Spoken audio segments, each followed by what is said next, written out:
Aí eu penso, como que quando eu vejo lá em Coríntios, eu vejo Deus usando a vida de Paulo e fala o seguinte: tudo vai passar. Existem 3 coisas importantes: a fé, a esperança e o amor. Porém a maior delas é o amor. Aí eu fico pensando, qual é o interesse de Deus em se relacionar com o ser humano? O que Deus espera quando se relaciona com uma pessoa? É que essa pessoa compre a ideia dele e comece a colocar em prática aquilo que ele tem como conceito. Ame.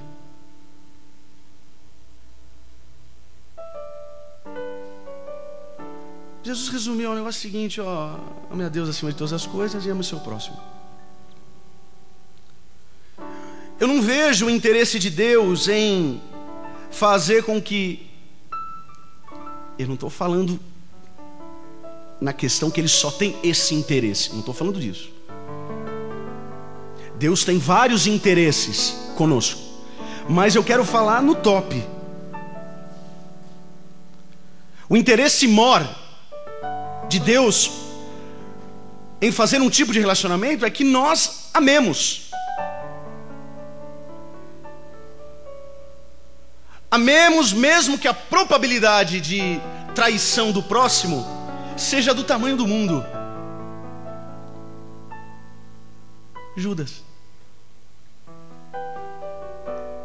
Jesus escolhe Judas, mesmo sabendo do que ele faria com Jesus, mesmo Jesus sabendo que ele seria um tesoureiro sem vergonha, mau caráter, e Jesus já sentia no seu rosto aquele beijo gelado que Judas daria. E mesmo assim, depois daquele beijo, ele diz: amigo, faça o que você veio fazer. Amigo.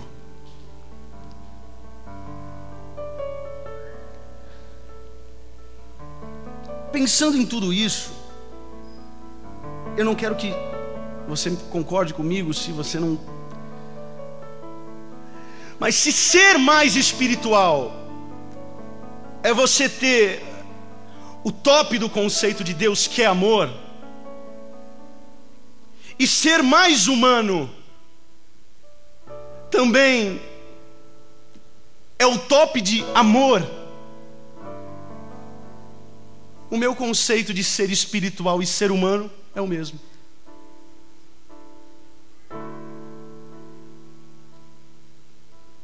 Eu não estou falando no corpo de cada conceito, entenda isso, porque se a gente fosse falar no que ela falou, a gente realmente, você tem vários itens.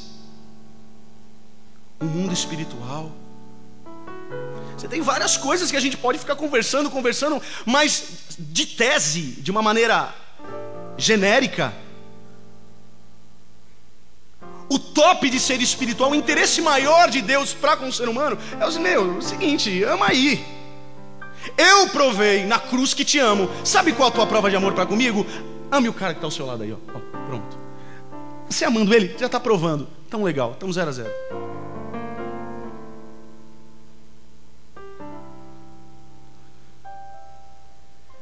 Pensando em tudo isso, Deus me levou para esse texto. Jesus, ele tinha paciência com o tesoureiro mau caráter. Jesus tinha paciência com uma mulher ou um homem adúltero. Jesus tinha paciência com um discípulo nordestino, que Pedro, ô cabra macho.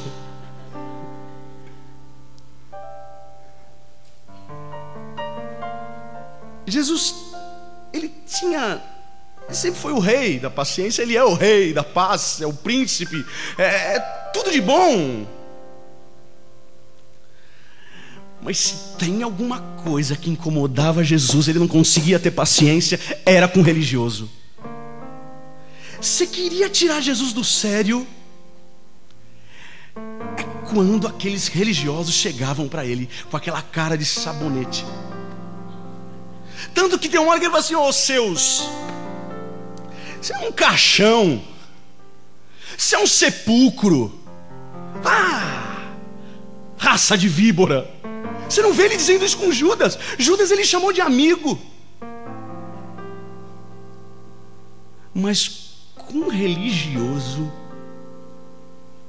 Jesus nunca teve paciência. E lendo o texto, eu percebo Jesus assim. Ele era onisciente, e é. Há 3 horas atrás dessa cena, esses caras vão vir.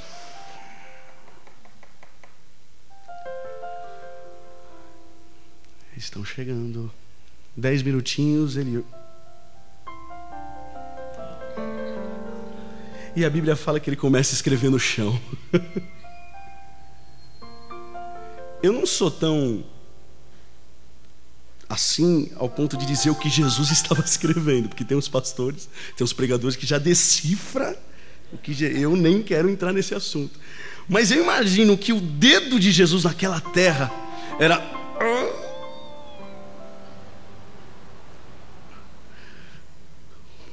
Estão chegando.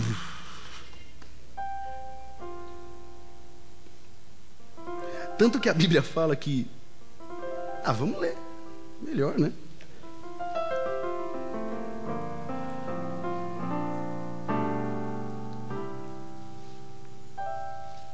Ano 3. E alguns mestres da lei e fariseus levaram a Jesus uma mulher que tinha sido apanhada em adultério e a obrigaram a ficar de pé no meio de todos. Eles disseram: mestre, essa mulher foi apanhada num ato de adultério. De acordo com a lei de Moisés, que Moisés nos deu, as mulheres adúlteras devem ser mortas e pedradas. Mas o Senhor o que diz sobre isso? E ele escrevendo... Eles fizeram essa pergunta para conseguir uma prova contra Jesus, pois queriam acusá-lo. O cara que quer o teu mal,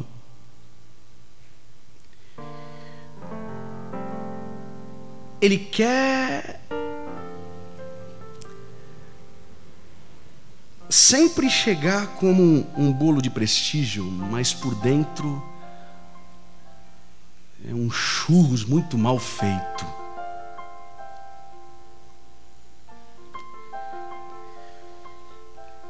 Mas ele se abaixou e começou a escrever no chão com o dedo. Como eles continuaram a fazer a mesma pergunta, Jesus endireitou o corpo e disse a eles. Então Jesus levanta. Quem de vocês estiver sem pecado, que seja o primeiro a atirar uma pedra nesta mulher. Depois abaixou-se outra vez e continuou a escrever no chão. Quando ouviram isso, todos foram embora um por um, começando pelos mais velhos. Ficaram só Jesus e a mulher, e ela continuou ali de pé, da mesma maneira que colocaram ela, para ser humilhada. Mal sabia ela, ou bem sabia ela, ou não sabia ela, que ela não seria humilhada.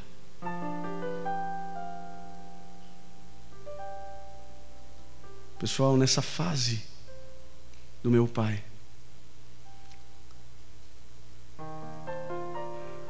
as pessoas que mais nos deixaram até hoje foram os amigos de ministério do meu pai.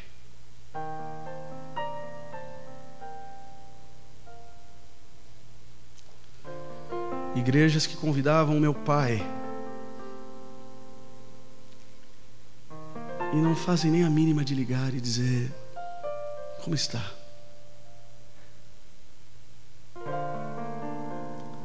Às vezes, quando vê ele, passam de lado.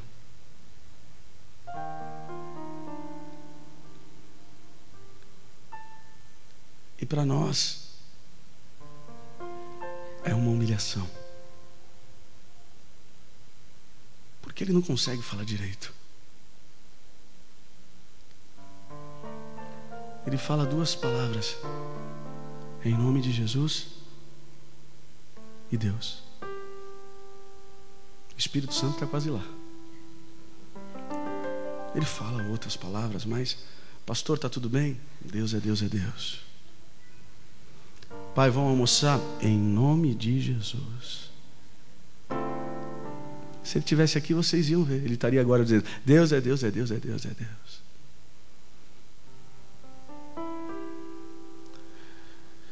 Estamos no lucro porque ele está vivo, lógico. Mas que machuca ver os próprios amigos colocarem ele e hoje ele está sozinho.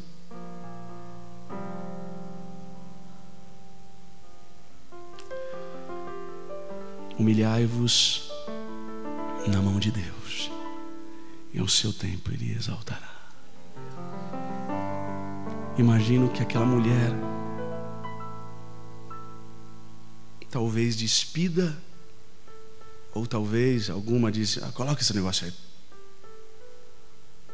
Hoje é teu dia de humilhação. Vamos.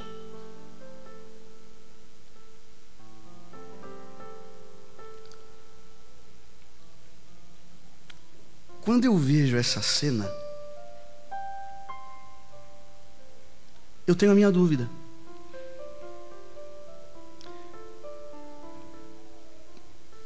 Em conotar se Jesus foi mais espiritual ou se ele foi mais humano.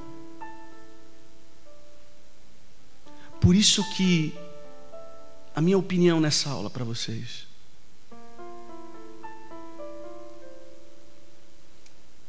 é que talvez eu não consiga me expressar, mas se alguém tiver dúvida, depois eu explico. Eu acho que espiritualidade não tem nada a ver com salvação. Ai.